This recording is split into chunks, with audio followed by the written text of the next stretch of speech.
मुग्धा और उसकी सास के बीच पूरा समय सास के किसी न किसी काम को लेकर मतभेद चलते ही रहते हैं। बहू, ओ बहू, जरा चाय बना दे। मुग्धा चाय लेकर आती है। ये लीजिए, और कुछ चाहिए? अरे नहीं, बस चाय पीने का मन था। जाओ, तुम दूसरा काम करो।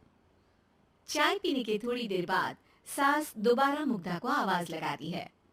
अरे बहुरी, आओ बहू, जरा हलवा तो बना दे, मीठा खाने को मन हो रहा है। इसी तरह मुग्धा की सास पूरा समय कोई ना कोई काम बताकर उसे रसोई से बाहर तक निकलने नहीं देती। कभी चाय, कभी हलवा, कभी पानी तो कभी दूध, हर समय खाने को चाहिए और उसके लिए अपने हाथ पर बिल्कुल नहीं लाने। परेशान किया हुआ है इन्होंने। सास की जबरदस्ती परेशान करने की आदतों से दुखी मुग्धा एक शाम सचिन के साथ अपने कमरे में बैठी हुई बात कर रही होती है। सुनो जी, मम्मी जी की ये जानबूझकर मुझे परेशान करने की फरमाइशों से मैं बहुत फ्रस्ट्रेट हो चुकी हूँ। पूरे दिन में एक सेकंड का आराम नहीं मिलता। रसोई से बाहर कदम रखती नहीं कि बहू ये बना दे, बहुरी वो बना दे।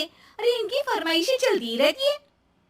अरे मुग्धा, माँ खाने की शौकीन है, पर उम्र हो चली है, खुद खाना नहीं बना सकती, इसलिए तुमसे बोलती है। अरे तो शौक भी उम्र देख कर रखने चाहिए ना। समझ में नहीं आता, हर समय फेविकॉल का जोड़ लगाए सोफे से चिपकी बैठी रहती है। इतना सब डाइजेस्ट कैसे हो जाता है उन्हें? अरे तुम मेरी माँ से इतनी नफरत कैसे कर सकती हो? मैं उनसे नफरत नहीं करती जी, बस परेशान हूँ।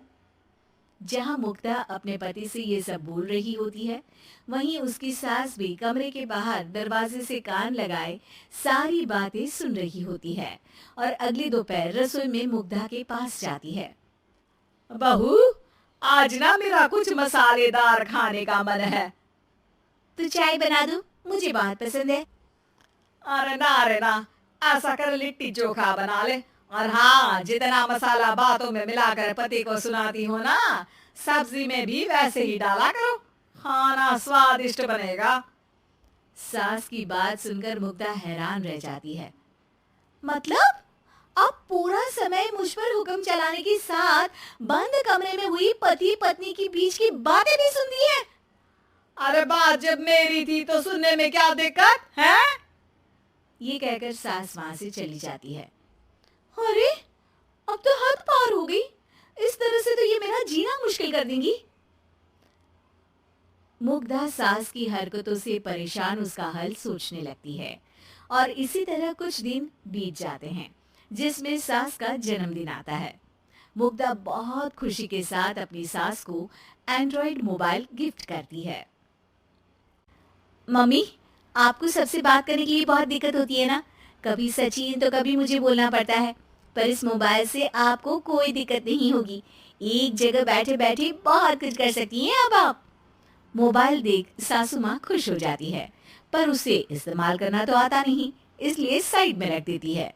जिसे देख मुग्धा घर का सारा काम छोड़ मोबाइल सेट कर सास को इस्तेमाल करना सिखाने लगती है, जिसके बाद अब सास पूरा समय मोबाइल में ही लगी रहती है। हाय, जब से मम्मी को मोबाइल मिला है मेरी लाइफ में कितनी शांति आई है। अच्छा है, इसी तरह बिजी रहे तो मैं भी सुकून की जिंदगी जी पाऊंगी। अब मुग्धा जब मन करे काम करना, जैसा चाहे वैसा खाना बनाकर खाना, पूरा समय रिलैक्स और खुश रहने लगती है। क्या बात है, आजकल तुम बहुत चहक रही हो। अरे मम्मी जी से छुटकारा जो मिला है, अब ना फरमाइशें ना छुप छुप कर बातें सुनना। अच्छा, तो मोबाइल गिफ्ट करने की ये स्कीम थी। इसी तरह दिन बीतते हैं और अब मोबाइल पर लगी सास फरमाइशों की जगह सवालों के लिए बहू को आवाजें लगाना शुरू कर देती है। अरे बहू, सुन तो, देख जरा किसी का फोन क्यों नहीं मिल रहा? रिचार्ज खत्म हो गया है, पर अभी 4 दिन पहले ही तो मैंने किया था। इतनी जल्दी कैसे खत्म हो गया? अरे मैंने कल तेरी कनाडा वाली मौसी सास से 3 घंटे बात की थी ना। क्या? इतना महंगा तो मोबाइल भी नहीं आया जितना महंगा इसका रिचार्ज पड़ रहा है। इसके बाद तो जैसे मुग्धा के दिन के 24 घंटे में से 20 घंटे सास के पास उनके मोबाइल रिलेटेड प्रॉब्लम सॉल्व करने की ड्यूटी ही बन जाती है। अरे मुग्धा, ये मोबाइल में अचानक तेरी मौसी सास की शक्ल क्यों दिखने लगी? और ये तो हिल भी रही है। मम्मी, ये गूगल डुओ का वीडियो कॉल है। इसमें आप बात करने के साथ एक दूसरे की शक्ल भी देख सकती हो। अच्छा, ये तूने मुझे पहले क्यों नहीं बताया? अब बताने के लिए पहले नहीं बताया। इसी बीच सचिन भी वहां आ जाता है और सास अपनी वीडियो कॉल में बिजी हो जाती है। क्यों, सास बहू में क्या गपशप चल रही है? इसे गपशप नहीं, दिमाग का दही होना बोलते हैं। पर तुम तो मम्मी को मोबाइल देकर बहुत खुश थी, फिर क्या हुआ? हाँ, उसका सुकून भी कुछ ही दिन मिला। अब घर के टंटे खत्म हुए तो मोबाइल की टिंग टिंग शुरू हो गई। देखो भाई, कुछ पाने के लिए कुछ खोना तो पड़ता है। आखिर तुमने मोबाइल अपने फायदे के लिए ही तो दिया है, तो फिर सवालों के जवाब भी देने पड़ेंगे, क्योंकि जब तक उनके हाथ में ये फुथरू रहेगा, तुम्हारी लाइफ में प्राइवेसी और सुकून रहेंगे। हम्म, कहने का मतलब है अगर इससे प्यार बढ़े तो दाग अच्छे हैं। अरे मुझे पहले दिन से ही पता है मोबाइल किस मकसद से दिया गया है। भूलो मत, इससे पहले मैं बातें ही सुनती थी। सास की ये बात सुनकर मुग्धा शॉक में और सचिन हंसता रह जाता है।